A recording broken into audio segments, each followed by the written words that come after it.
And she was right, of course. If children are immersed in a nurturing community larger than that of their own family, they can only benefit, and they will probably prosper and thrive. What is true for them is true for us too. The wider our connections, the better, especially when they are deep and nurturing connections. The Australian child psychologist and author Steve Biddulph says that a family without friends and an ongoing connection with a wider community doesn't work. It is about as stable as a tent without guy ropes. And he emphasises that research has shown that children whose parents are involved in activist organisations addressing world issues are measurably less depressed and anxious. The world may be amiss, but Mum and Dad in my community are doing something about it, they seem to be saying. Being a child who exists and moves and learns in a close community outside your home means that you have many role models, many people who can show you ways of being a person of integrity and courage.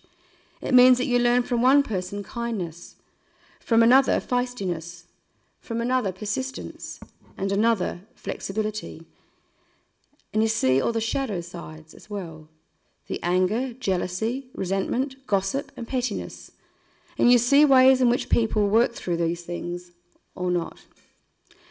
If you're a child who is lucky enough to live amongst a loving, supportive community, then if your own parents aren't into woodwork, netball, ballet, comics, computers, orienteering or blow-drying guinea pigs, then you have a chance that someone else in that group may be into those things and may be able to help you. If you are lucky enough to be a child who lives amongst a loving community, then the inevitable blows from the imperfections, mistakes, and crazier ideas of your parents will be softened and absorbed by the love and wisdom of your wider community. And if you are a child living amongst a wider loving community that concerns itself with those much less fortunate than you or them, then you are doubly lucky. You learn how to take the focus off yourself, the cause of much depression and anxiety in affluent countries. And you learn skills in both helping other people while at the same time receiving help and learning from them. Certainly little Chelsea, who's been welcomed and having her name recognised here today, will know those benefits. I know her parents, Natalie and Colin, have devoted their professional lives to serving children in their roles as teachers. And Chelsea's grandfather, Don, who is much loved here in this church, and much admired too for all his outreach work, serving Oxfam, Hutt Street Centre for Homeless People, Adelaide Day Centre for Homeless People, Canteen, Habitat for Humanity, and microbanks in the Philippines, and I hope I haven't forgotten you, Don. And her grandmother, Pam, works as a volunteer lavender lady at the Royal Adelaide Hospital and in the canteen at the North Eastern Community Hospital, and she's been instrumental in producing craft for homeless pregnant girls here in the church.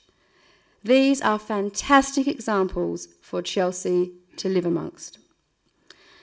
The Australian writer Daniel Donahue has been a toy librarian, a childcare worker, and a child road safety officer. He advocates, maybe controversially, parents in the Western world spending slightly less time and quite a bit more less money in their own child's lives, especially if they are very comfortably off, and more time and more money advocating for the rights and provisions of children from less privileged backgrounds, be that here in Australia or overseas. Witnessing this work and then participating in this work with their parents will do far more for these children's mental health than extra toys or attendance at yet another extracurricular activity, he says. And the Australian philosopher Peter Singer argues for this too, but for moral rather than psychological reasons. Though a bit controversial, or maybe because of it, it is a thought that I have some sympathy with. Do I volunteer to be the 5th parent on the 10th excursion my daughter has been on this term? Or do I use that time to volunteer in the Oxfam or Save the Children's shop, where the money for that day in that shop will buy malaria tablets for some other mother's child in Africa and may allow him or her to actually live? These are good questions for us to ask, and we must ask them. We must ask them in community, and we must ask them with our children here in our community. Because when we ask who looks after our children, the answer is that we all do. We share in that care.